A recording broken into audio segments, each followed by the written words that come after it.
এসে কাজ করা আমাদের পক্ষে সম্ভব হয় না। তো মায়েরা সকাল থেকে সন্ধ্যে পর্যন্ত কি করে?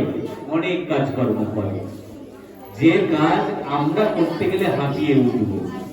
মায়েরা কিন্তু সেই সকালবেলায় ঘুম থেকে উঠে একের পর এক কাজ করতে থাকে। রান্না, বাড়িঘর পরিষ্কার করা, আমাদের যত্ন আত্তি করা, আমাদের খাওয়ানো, ঘুম পাড়ানো, এত কাজ করে যেটা আমরা কিন্তু দু হাতে করেও সময় পাই না।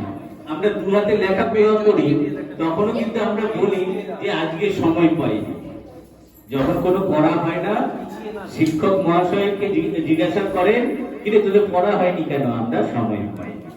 তাহলে মা যদি বলে আমি রান্না করার সময় পাইনি, তাহলে কি হবে? মা তাহলে কত কাজ করছে সারাদিন ধরে, তাই তো?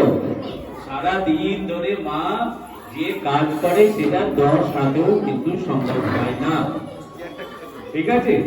তাই সেই গান আমরা শুনে নেব, জাগো মা দুর্গা মা। বাইরে যারা এসেছে এখানে বসতে বসতে। Ready 1 2 3 start.